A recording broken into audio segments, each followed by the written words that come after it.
Hello, I'm here with Amanda Rayment. Amanda is the founder of Welcome World, one of our suppliers, and also a holistic childbirth educator.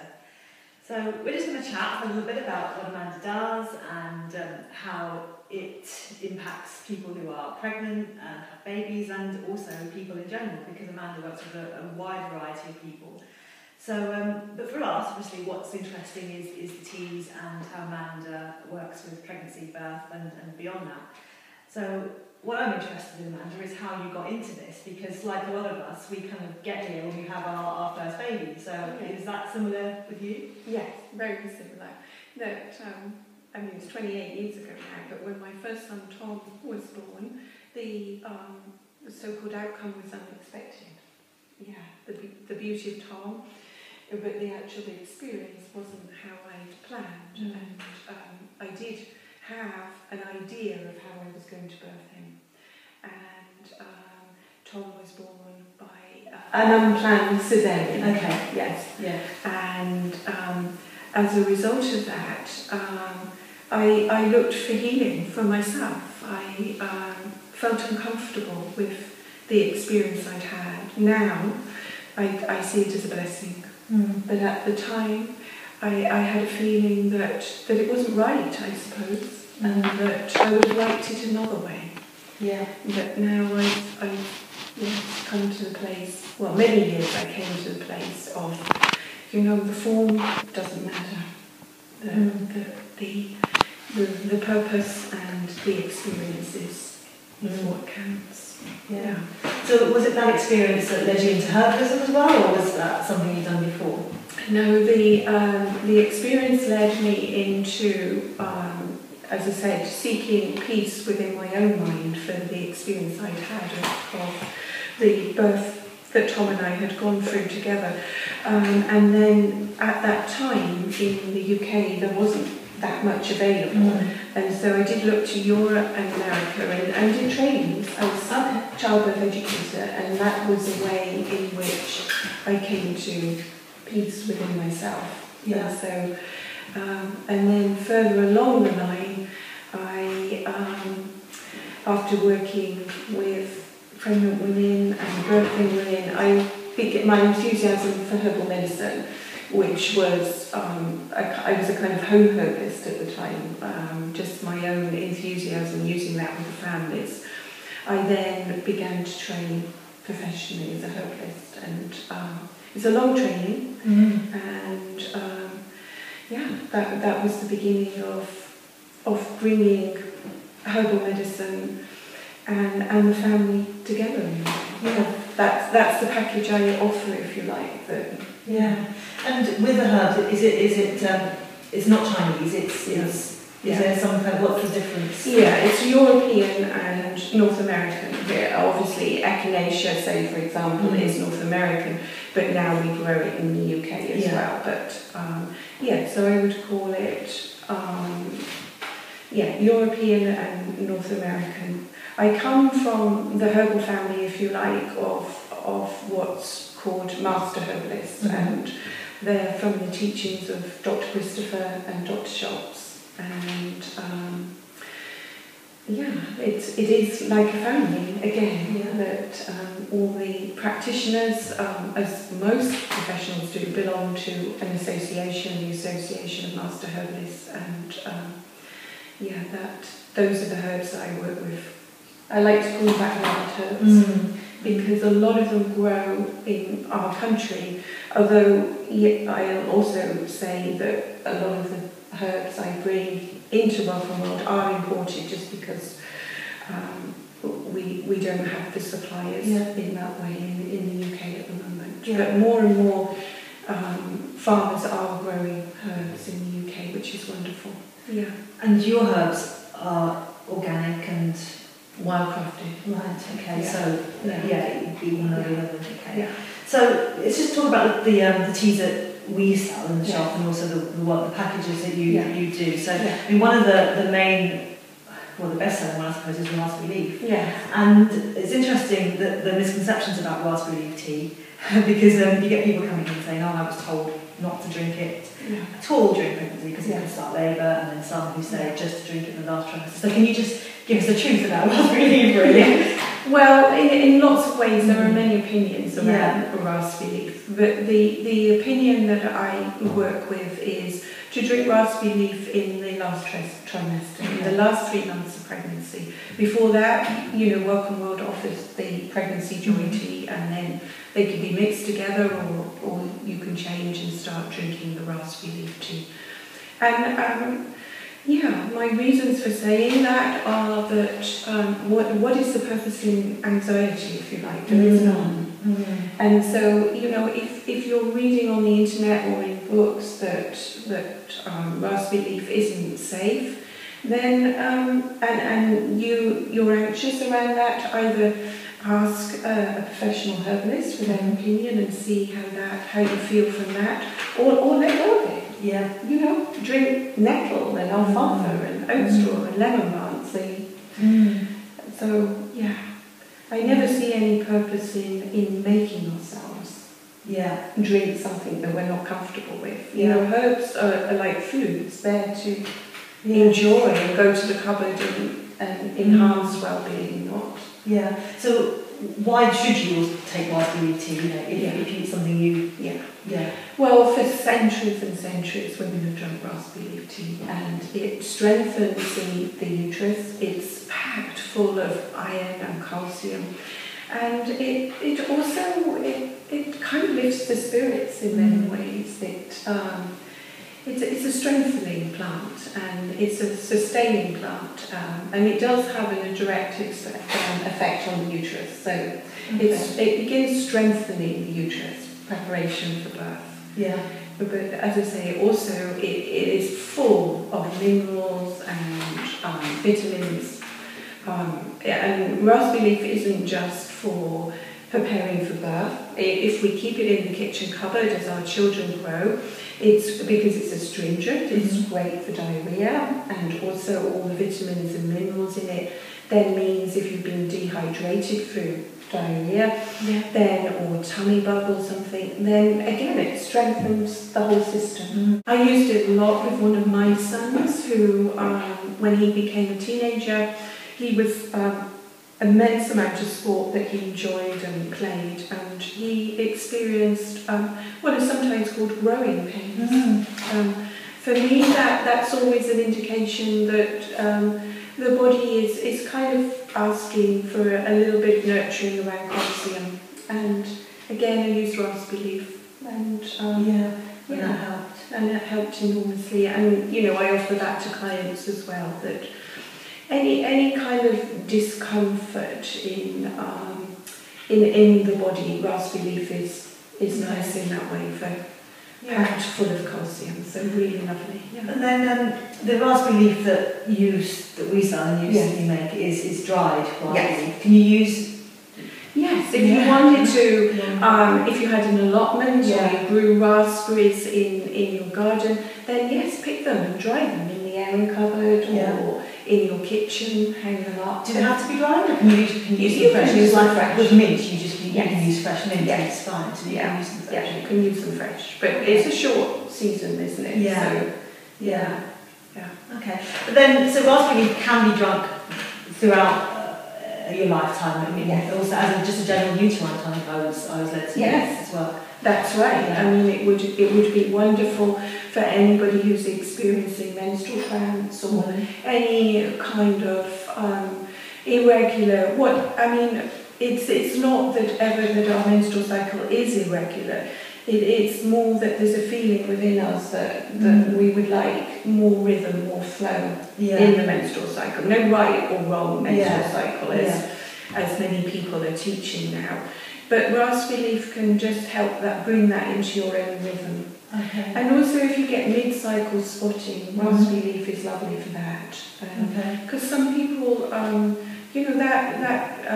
effect of that is a little bit of anxiety around mid-cycle spotting. So that's not good for that, Okay. And then one of the other uses I was led to be was during labour to help bring on labour or strengthen contractions. Yes. Again, just a sustaining plant to drink during labour. I mean, when we're in active labour, as you know, we wouldn't want to be drinking tea. Yeah. But yeah, if labour's kind of taking its time and the woman feels that some nourishment, some sustainment and some support for the contractions, then raspberry leaf is lovely for that.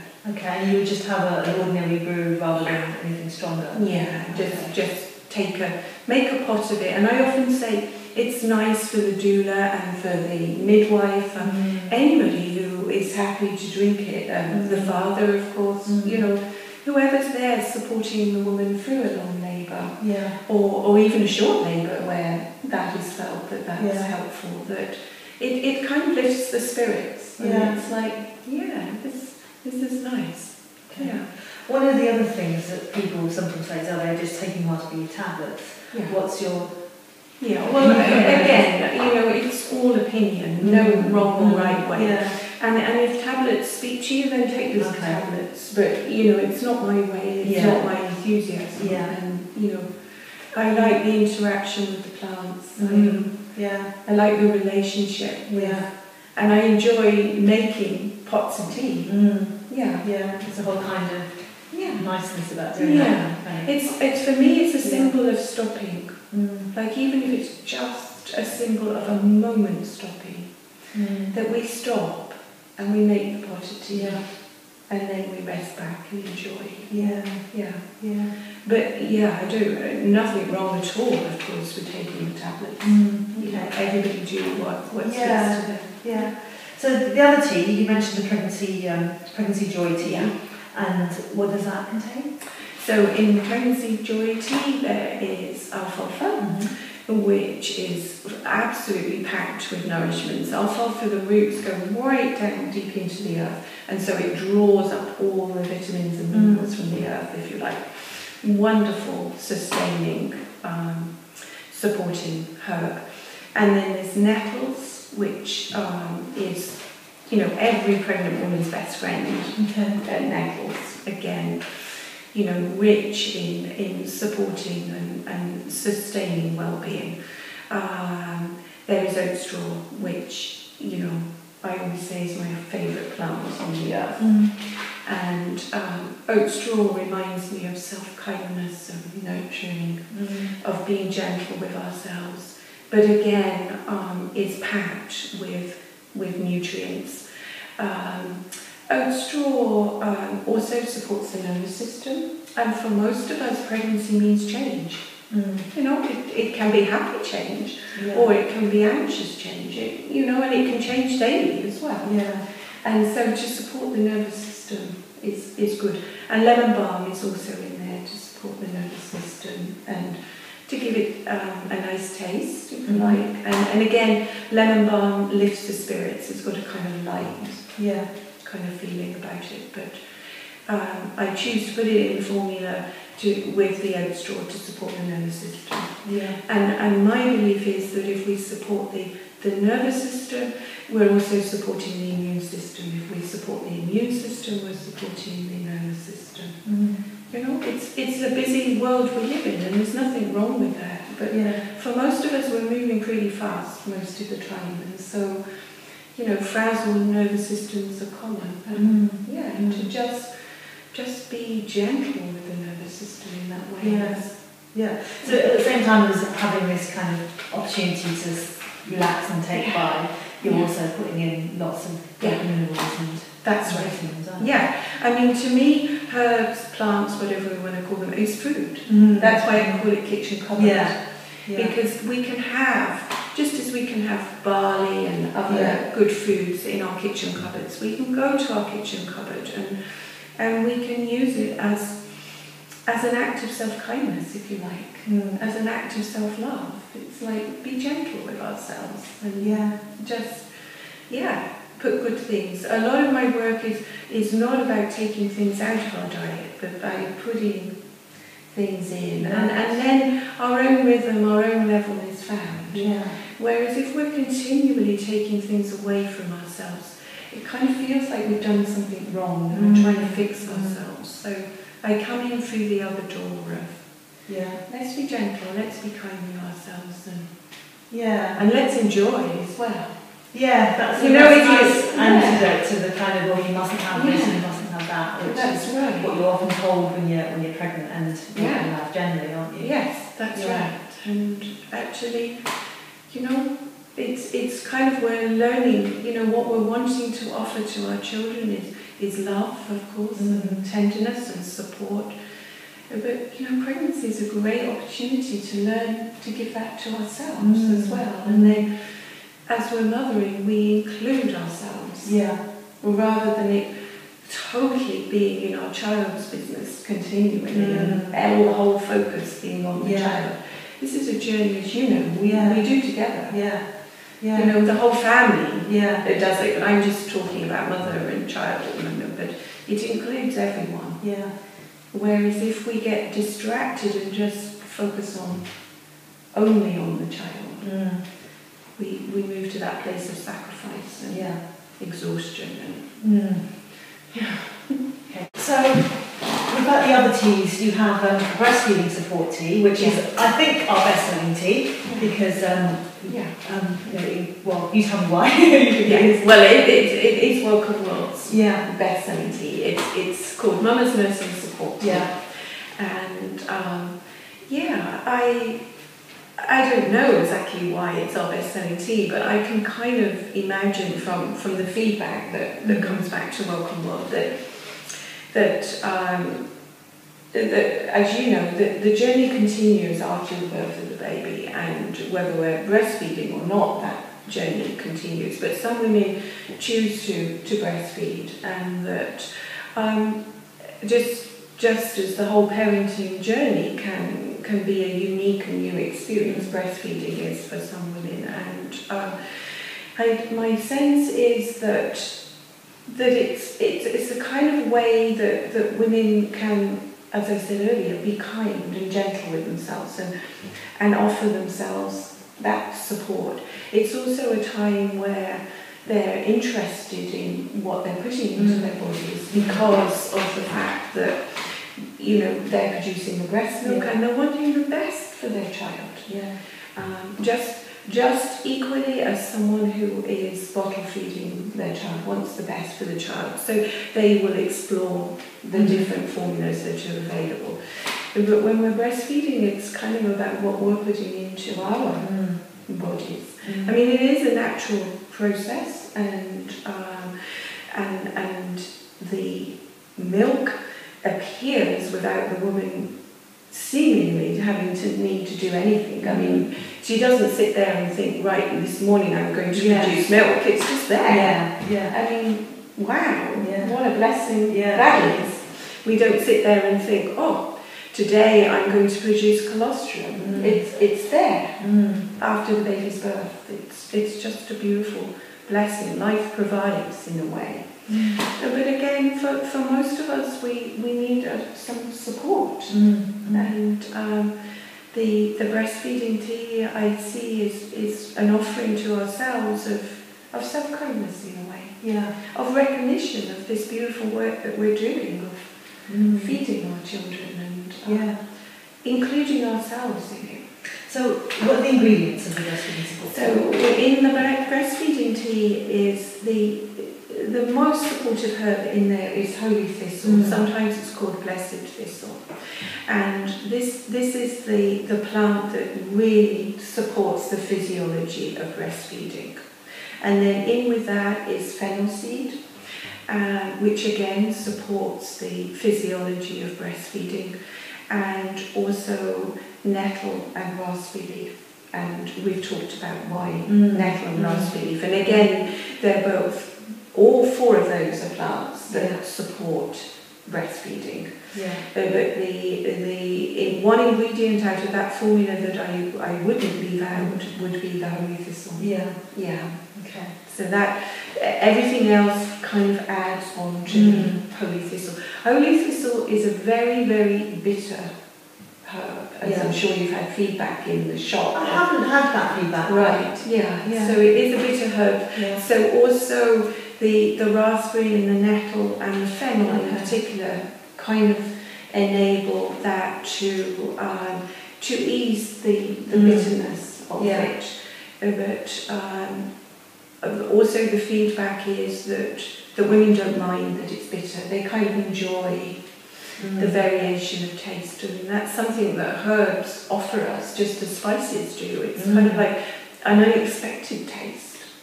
We can be in our comfort zone of taste just as we can be in our comfort zone of anything, can't we? And to encounter something that kind of, oh, this is different. Yeah. So, and would you say that if you have a scant supply or want to boost your supply, the tea would be something to take? Also, you do the tincture personally as well, don't you? Yes. So, the tinctures, as you know, we're not able to sell those over the counter anymore to do with legislation. But you can have a tincture made up from a practicing herbalist.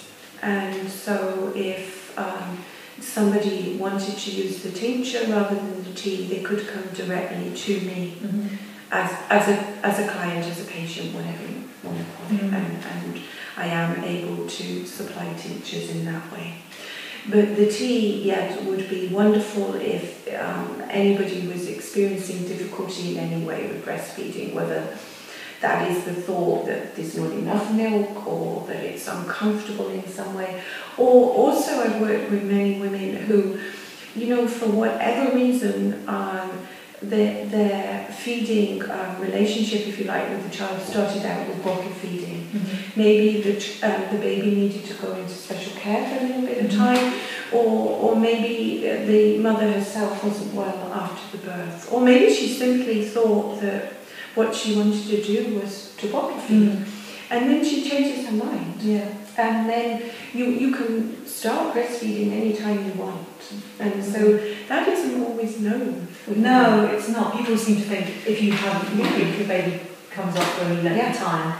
I personally, I had a 3-month gap from feeding Jacob when we stopped feeding, and then he got a chest infection, and he hadn't asked in that 3 months, so then he did ask, and I thought, well, let's just give it a go, and it re-established itself. So it does happen, and I know people that even the doctors have been able to lactate, grandparents and everything, mothers and so it does happen. So that tincture that you sell obviously helps with that. It does, yes, but the tea would help equally, could be very supportive in that, and obviously to get help, maybe support rather than help, support other than just the teas and encouraging your child to latch on. Maybe a friend, or maybe a breastfeeding support advisor, or maybe somebody like yourself, that offers that kind of support in the shop.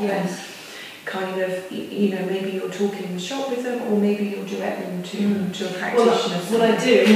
One of the reasons when we were allowed to sell the tincture, we would get a lot of people who were told by the NICU staff to come and get it, because when you've had a very stressful birth, and your baby's in NICU, you're not getting enough skin to skin, so you need to get the milk coming in, and so there's so much stress in that situation that tincture can just be something you can do to help your milk come in and to get a flow going, so you can pump into your baby. Yes, and sometimes women come back to the tincture or the tea when maybe the child is eating food and has weaning is really well established, but breastfeeding is continuing, or maybe even with a toddler where food is the usual way of getting nutrients, and then breastfeeding is an added extra, if you like, a wonderful added extra. But sometimes extra support is needed in that. I remember taking it when Maya was about 9 months, because she'd been feeding fine, but then I just had an energy low or something and just needed a boost. And I took that, and it was quite amazing just how quickly it worked to boost your milk supply. So it's just kind of good to have that in reserve, just because they have those feeding bursts, where they just need a lot of milk. You need to make it quickly. So it's good for that. That's right. And as you say, including yourself in it, noticing that maybe the mother has a bit of low energy, maybe she gets flu, or maybe she's overworked, or whatever in that moment, to have that support. Again, kitchen cupboard remedies, to have these teas or tinctures or whatever in the kitchen cupboard. And really... Just digressing from that then, with regards to things in your kitchen cupboard that would help with your milk supply, what kind of things would you say, you know, you can't get the tinctures or the herbs easily, what could you eat that would be useful? So any kind of foods that really support the... I was trying to think how to describe it. I keep using these words nurturing and nourishing, and that's what we need. Yeah. So it's like there are grains like barley. Barley is one of my favourite grains, and again, nutritionally, it's packed with lots of minerals and vitamins, and it's great food for children as well as for mothers. And then also I would be encouraging the kind of baked foods, and you know, maybe baked sweet potato, baked potatoes, any kind of root vegetable that you can bake. If we bake them, then again we've got that kind of warming kidney energy, which is really nice. So yeah, any foods that kind of speak to you of that nurturing kind of What about oats? Oats are wonderful. Are they? Because that's one of the things that I've heard around and told people eat some flapjacks even if you can't do anything else. Well, flapjacks are great, and also, you know, nowadays we're so blessed in that if we haven't got the energy or we haven't got the time to make these things ourselves, there are so many suppliers out there that make them with good ingredients, and you know, it's like we can buy them. Also, so anything that kind of nurtures and supports. Oats are wonderful foods. And the myth about making milk is that you need to drink milk, I think. And that's, you haven't mentioned having to drink milk. So that's, you know, can you just kind of burst that myth really for people? Because I think it's quite important to tell people that that's not.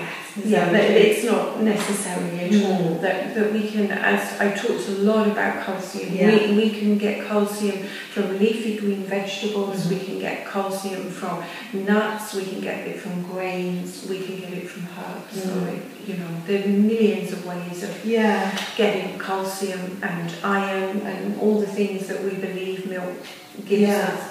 My favourite milk would be almond milk, and that is what I chose to wean my sons onto. I would make my own almond milk, but again now, you know what a blessing, you can buy it. But almond milk is super easy to make as well, isn't it? Wonderfully easy to make. And again, those are the kind of things I've got on my website. So you know, if you want to know how to make almond milk, you can go to the website and find out how to make almond milk. But I love almond milk and carrot juice. I mean, again, there's a wonderful way to get calcium. And would be also something going back to the growing pains, raspberry leaf and carrot juice. And add carrot juice with apple juice. If your child doesn't like carrot juice, if it feels an unusual taste, then top it up with apple juice. Yeah, we do that. And, just because to get the carrots and the ginger as well. That's right, lovely. And there's all kinds of like cinnamon, there's all kinds of spices. You know, be kind to ourselves. You know, what's the purpose in saying drink the carrot juice because it's good for you? You know, apple juice is pretty good for you too. Apple juice is wonderful for us. Wonderful food again. So all these things assist us with what I call self-reliance, being able to trust ourselves. It's not that we don't go to practitioners or doctors. Of course we do. But there are many things that we can just respond to in the home. And just have time to stop and and eat some good food and spend some time just stopping and relaxing. And you know, everybody knows now that stopping and relaxing doesn't necessarily mean you don't move or you don't go to work or you don't do something. You just do something that you enjoy that nourishes and feeds you. As we're talking about milks, it would be quite good to talk about weaning foods and milks to introduce if you want to stop breastfeeding or while able to, because there is, everybody assumes that if you're not breastfeeding, then the first thing to do would be to use formula, but I have a feeling that that's not necessarily true. I mean, as I say, almond milk. I mean, almond milk, you only need a tiny little bit because it's high in protein, obviously, because it's made from nuts. So it's also sort of like this myth that we have to drink this big pint of milk. But just a little bit of almond milk added in. You know, as somebody who's interested in herbs, I would be introducing things like slippery elm and making that with a little bit of almond milk. Great nourishing food. And again, not only for weaning babies, but you know, when children aren't very well and that kind of times, or when they're older and not very well, and for any of us. Slippery elm is great, nourishing food. And you can get that from an O'Neill's yard do it, and do you? Yes. You have it as well. Yes, and you know, most herbal suppliers you can buy slippery elm, and again, something to be in the kitchen cupboard. Because it's also really good for things like IBS, isn't it? Yes, it's wonderful. It soothes the gut and just very gentle, very easily to digest, and can also be used externally on you know, there's all kinds of first aid you can do with slippery elm. I mean, I won't talk about that now, but again, sort of come to the website and look at all those kind of ways. So, as a weaning food, you know, I gave it to Jacob with apple juice and just so it was pureed, and he seemed to like it. But I remember you saying to not give babies wheat and dairy for the first, I think it was a year, I mean, if you look into the physiology of our digestive system and our nervous system, you know, it's not really fully developed until we're 1 year old.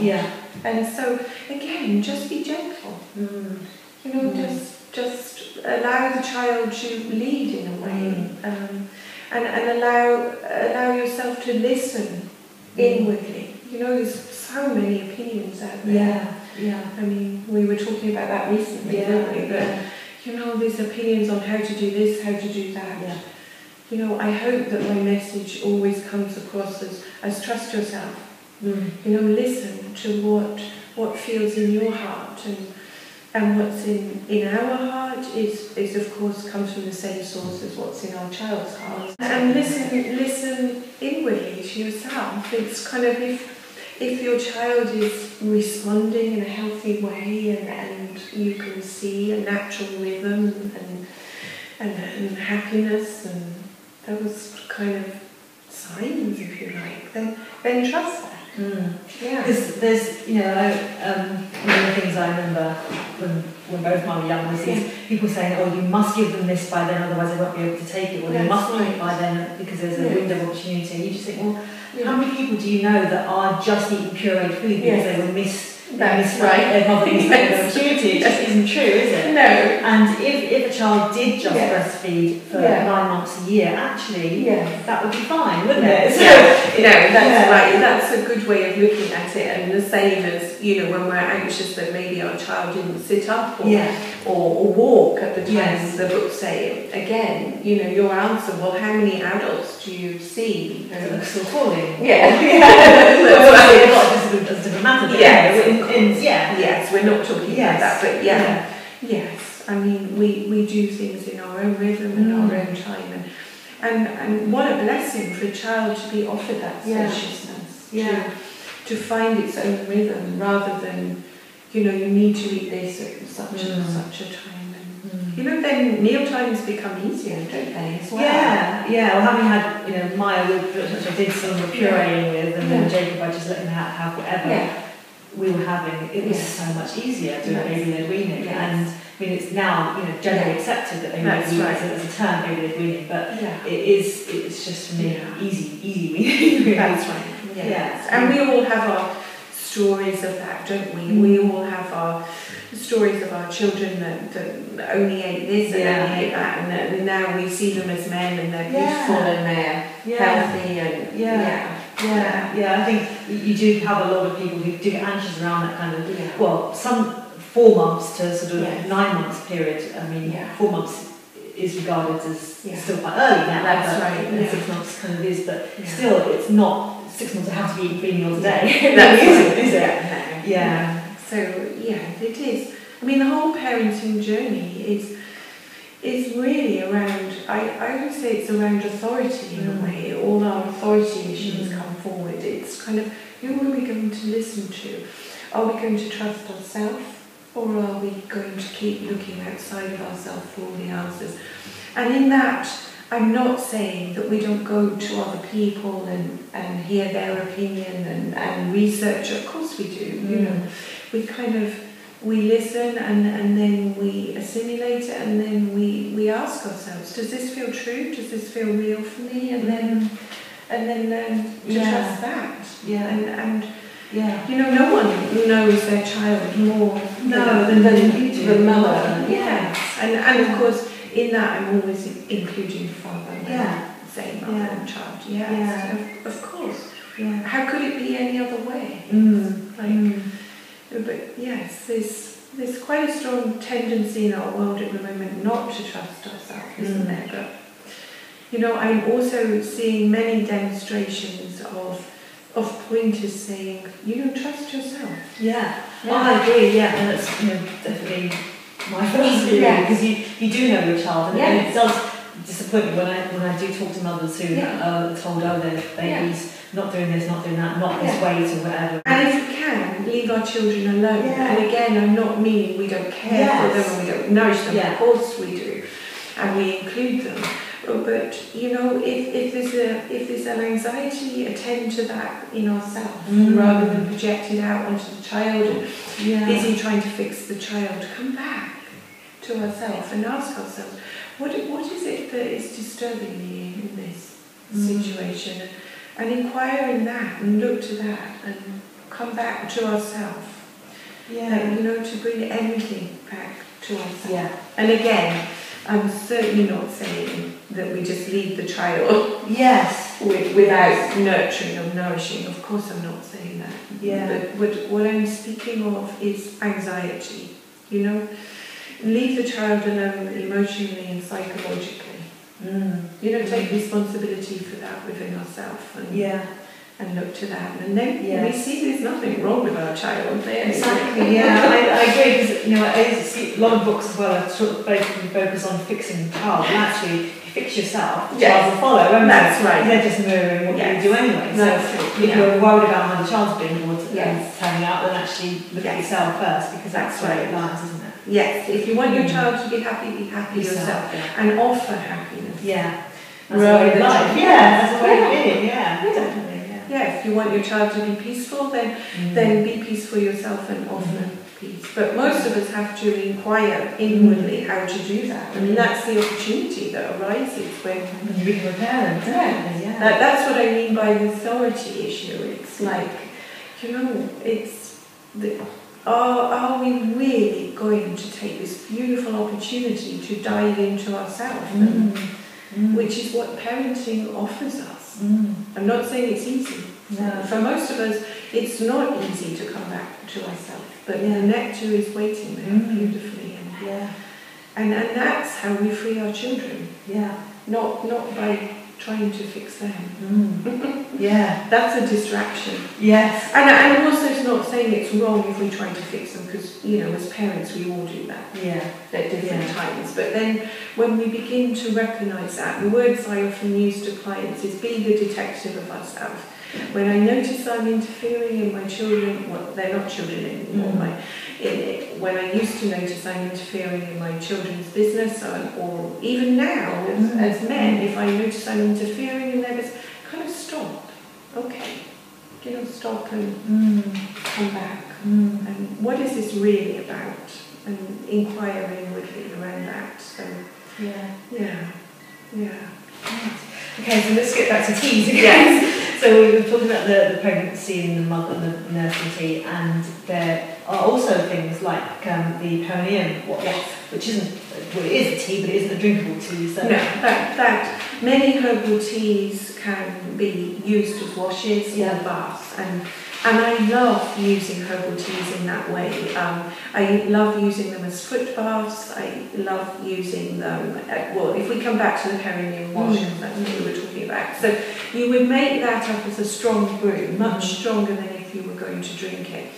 And then strain it. And then you could put a little bit, if you're feeling that your perineum, which is that area between the vagina and the anus, and sometimes during birth it stretches as it's opening up, and sometimes women have stitches as well, and so there's this discomfort in this area. That you can make a strong brew, strain it, and put a little bit of water in the bath, and make sure the bathroom is really nice and warm, and because you're just going to be sitting in a little bit of bath water.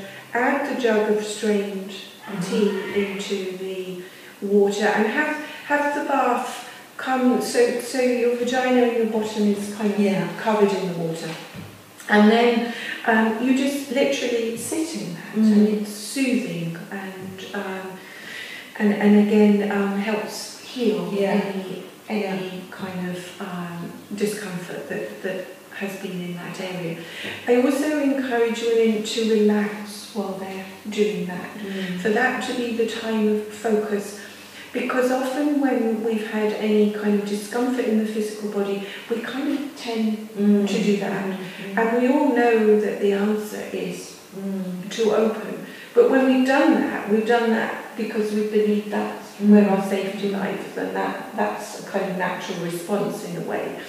So we need something that kind of assists us to just say it's okay, everything's okay, and then that opens. So as much as they're able to relax that area of the body while they're sort of sitting in they're called sitz baths, right? You know, it doesn't matter what we call it. Or the other suggestion is to put it in, it's one of those gardening houseplant sprays, and then put it by the loo, and then before and after you have a pee, just spray that area. And if you can, if you're not going immediately out, allow that to dry on the skin without dampening it down either with tissue or with a towel in any way. And also another way are cloth pads, of course, if you want to soak a cloth pad in the tea, and then again you can use the herb tea in that way. But all the herb teas can be used in baths and in foot baths. And it's a lovely way to relax. It's a lovely way to be with children as they grow older as well. To have a foot bath. Because chamomile flowers in bath are actually very relaxing for the baby as well. That's right. But in the perineum wash, there's lavender in it, which I know smells lovely. There's lavender and there's marigold flowers, and there's comfrey leaf, not comfrey root, but comfrey leaf, and there's a little bit of myrrh, and there's yarrow. Okay, which I think that's all good healing. Yes. Aren't they? All of them. So I really enjoy that particular formula. And get nice feedback about that. I used it with Jacob, and it really made a difference. With me, definitely. So it's a nice formula, that one. And of course, all those plants on their own would work equally well, but together it's kind of that combined strength, which is just lovely. Then what other ones do we have or you can make talking from the other ones? There's a baby ease tea for any kind of restlessness or unsettledness in that we're perceiving in the baby. Then this is a really nice one, and also if the baby has had a difficult experience, maybe being in had a lot of procedures or a lot of attention. And again, the tea can be drunk by breastfeeding mothers, and it will, will come through the breast milk. Or if you're not breastfeeding, then again you could make a tea and strain it and add it to baby bath water. Okay. Would be nice. Or if the child is older and is on a feeder beaker in some way, or is old enough to have a little teaspoonful of the tea, could be in that way. Lots of different ways you could use the baby ease tea. So, is there for any kind of restlessness. Yeah. So for colic and things like that. But colic or difficulty in settling down at sleep time, all those kind of times, or any kind of griping or pulling up of the legs. Yes. Tension. In any way. And lots of other things that support in that way as well. So Okay. Yeah. And any of the other ones that you do that you can mention? Yeah, there's Flora's flower bath. That's a lovely one for sort of towards the end of the postpartum period, where you might be thinking of having baths with. Often mothers take their baby into the bath with them, fathers take the baby into the bath with them. It's also lovely for the whole family to be included. A lovely bath for if you have a toddler or an older child too. Yeah. So those are all flowers in that, with some oat straw in there as well for that. It's kind of soothing, relaxing. Yeah. And what form does that come in? That's as a tea. Okay. And you make a brew and you add it. And again, it's not that any of the herbs would be harmful. It's used to drink, but it's not designed to be drunk. It's designed as a bath. Yeah. And in the Welcome World range, there is also a noontime tea for a menstrual tea, and now there's an evening brew and a nighttime brew, and a kitchen cupboard brew. And the kitchen cupboard brew is that's got olive leaf and oat straw in that, and that's a kind of standby for general well-being. Yeah. Okay.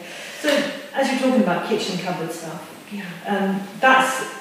You have mentioned it a little bit, but can you just talk about it a little bit more? Because it's quite interesting, the whole kind of idea of not reaching to your medicine cabinet for something to help, but go into your kitchen cupboard. Yes. That,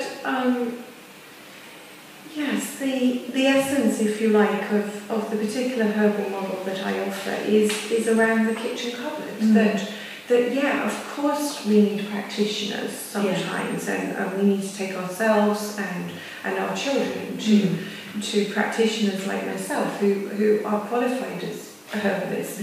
But also herbs have been used for generation after generation. I mean, there was a bit of a gap, if you like, in the knowledge being passed down.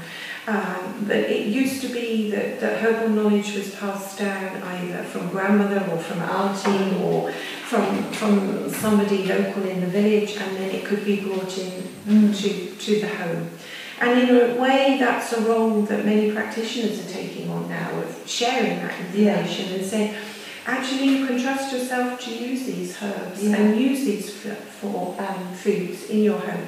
Have them in the kitchen cupboard, and then if your child has a little bit of cold or a sore throat or growing pains or falls down and cuts themselves, that you can go to the kitchen cupboard and you can feel confident to take these out and use them. And there are also a lot of people out there like myself that have an enthusiasm, if you like, for using what we call natural products, herbs and foods to take care of our families. Yeah. And so do you teach this, do you? Yes. So tell us about that. Yes. So at the moment what I'm offering, the main teaching that I'm offering is the home herbal apprentice. And there's been a pilot scheme running which has been part home study, part coming and spending time with me, and part online. And the next home herbalist course will start towards the end of this year. I'm not sure yet whether. But your dates will be on the website. Yes, they will be on the website, and you can sign up for it. And it is moving the next course that will be offered, there'll be much more online, and so people won't need to come to Bristol to spend so much time with me. We'll do it online, and that's simply, you know, the nature of allowing courses to grow organically. Really, that's what a lot of people are wanting now. They're wanting home study and online study, and so you can learn about the plants. It's very much focused on parenting and on taking care of children and pregnancy and birth and childhood and the kind of life cycles that we go through. And it's also a great course for anybody who is a doula or anybody who works with pregnant women or postpartum women, anybody who supports breastfeeding, because we really dive into all those aspects of parenting. And so, you know, some people who are doulas like to work with the plants as well. Obviously, you're not qualified to become a herbal practitioner. You do a degree in herbal medicine to be a practitioner, but you can be a home herbalist. And this is where my enthusiasm is, that, you know, I can share what I've learned over the years, and we can bring that into our homes. And if it speaks to you, then you can live with it. People can use it for themselves and their families. In your training, I know from talking from people that you've trained with, like Dominique and one of the philosophies that you talk about quite a lot is you birth how you live. And obviously as we've talked now just about how everything, that's kind of what really stands out for you. So can you just explain what you mean by that? What I mean by that. So it is coming back to what we spoke of earlier, learning to trust ourselves. You know, some women come to me and say, you know, I've read in all these books, or maybe I've heard, and I don't know whether I misunderstand, but I have to trust my body to be able to have a good birth experience. And my response always is, maybe not exactly in these words, but actually, you know, my encouragement is not to trust your body, but to trust yourself, and then your body will follow. And other teachers may say, listen to your body. So again, I would say, listen to your body. Not trust your body, listen to your body. And your body will point you to what I call our true self, that knowing within us, that innate wisdom that is there when we learn to trust ourselves. But if we put our whole focus on trusting our body, it's very precarious. It's what I call, it's built on sand. It hasn't got that rock-like strength, because, you know, there's so much evidence out there that the bodies become sick, or maybe bodies stall, or maybe, you know, lots of different things. So how does it make sense in our minds to trust our bodies? But what we can do is learn to trust ourselves and put our whole focus, as much as we're able to in any moment, on love, if you like, or ourself, or truth, whatever words we want to use, it doesn't matter. And you know, really see whether we're willing to do that in a way. So that is a lot of what the teaching is about, if you like, to come back to ourselves and to ask ourselves what it is we want. You know, often when I'm working with pregnant women preparing for their birth, I'll ask them what they want. What is it they want? What is the experience they're seeking? Because if we're really clear about the experience we're seeking, and often it is that they simply want a loving birth, or maybe a safe birth. But if you go deeper underneath what safe means to them, you always come to that bottom layer of them just wanting to know that they're loved and that they're capable of loving others. I mean, that's always the bottom layer, as we keep diving deeper and deeper into what we really want. And so, you know, this is an opportunity to really, when we're planning for our birth, and nowadays everybody's encouraged to plan, to have this birth plan. So what is it they want? What is the experience? they're seeking. Even if they're simply saying a family experience, you know, I want my partner, my husband to be there, I want my older child to be there, I want the doula to be there, I want it to be in my own home. So if we hold that tightly in chains, if you like, and then the moment that the experience seems to be taking a different form, there can be anxiety, there can be disappointment, there can be the feeling I've done something wrong. But if you hold to what it is you're really seeking, you know, a peaceful birth, a loving birth, then it can transport to anywhere, wherever that journey takes you. And it doesn't necessarily have to be at home, it can be wherever. You're not focused on that being your thing. It doesn't become a concept or a construct, because that's when we're trying to control it, that's when we're trying to hold tightly, and that's when all those, and we all know those feelings within ourselves of, oh, I must have done something wrong, or I didn't do it quite right, or should I have drunk more raspberry tea, or should I have gone to another yoga class? And that continual beating up of ourselves, you know, it doesn't serve anyone, it doesn't serve ourselves, it certainly doesn't serve our children. No. And so I just encourage, or point if you like, to open our minds to the form isn't important. And that almost seems like a paradox when I'm there working with what kind of birth experience. But it's like, if we're willing just for a moment to let go of what we believe the perfect birth experience is, we open our minds to so much more. Does that make sense? Oh, definitely, yes. So it's about loosening the chains, and I see my role as never as telling anybody what the perfect birth or what a good birth experience. In fact, I don't believe there is such a thing as a good birth or a perfect birth. But encourage people to come back to themselves. It's like I'm there as a signpost, really. And again, they can take it or leave it. It's like, if it doesn't speak to them, then that's fine.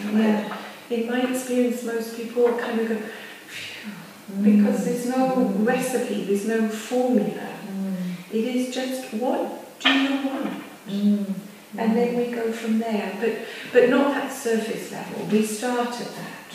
Well, I want a home birth, well, I want this, and I don't want this, and I don't want that. And that's where we start, and then we dive down deeper and deeper until we come to, what does she really want? Because all the externals are so precarious. I mean, even in terms of relationships, we all know that. That if we think the perfect family is this, then what happens when that person goes? Are we no longer a perfect family? So then we condemn to a life of not being perfect. How can that be true? It's not, is it? We know it's not true, but we can believe it's true, and that's the root cause of our suffering. All those feelings and thoughts that we got it wrong, we could have done it better. We do the best we can in every moment. And actually, every moment, everything is coming out of love and is returning to love. You know, it's like, when people are saying to me, you know, but I don't want to tear, I don't want to have an epidural, I don't want to. And when we look at that, well, why is it we don't want it? Well, because, you know, I don't want to be in discomfort, I don't want this to happen to my body, I don't want this to happen to my child. We go deeper and we see that's a loving thought. It might be confused sometimes, but it comes out of love. So it's just like, well, how do we get back to what is true and what is real? And otherwise, most of the time we're setting ourselves up to fall down in a way, because everything's held so tight. And then when it goes wrong, what do we do? And if there's no other time in your life when you have to surrender, birth is definitely the time of you need to surrender to how it's going to be. What a beautiful doorway it is. And we all know those moments in labour where we resist surrendering. And again, there's nothing wrong with that. You know, it's like, but there comes a moment when we have to make a decision. Yeah. Am I going to keep resisting? Which again, there's nothing wrong in that. Or am I just going to let go into this? Yeah. And allow whatever is going to occur. Yeah. So, as a practitioner, do you see women who are pregnant who have, maybe all these anxieties because they're, picking up information from the internet, from books, from friends who, tell them they should be doing this, that, and the other? Yeah. Is that something that you offer as a service? Yes. So that's when I'm working one-to-one with women, or maybe 2-to-1, maybe the partners come along, and yes, but that's a big part of the work that I offer is that kind of exploring, if you like. Yes. It's almost kind of which is birth preparation or preparing for this shift in your life, really, isn't it? Because, And a lot of what I offer is affirming that everything's okay. Yeah. So, Amanda, if people want to contact you, they can do that via your website, which is www.welcomeworldcafe.com. Okay. Yes. And there's going to be information on the courses that you run, the teas that you sell, and stock list of teas. Yes. People can buy them online from you or in our shops as well. So all that information is there. Yeah. And nothing else to say, but thank you very much for talking to me today. And I hope that people find this interesting and give you something to think about with your pregnancy journey and with your babies and your family life in general. Thank you. Thank you.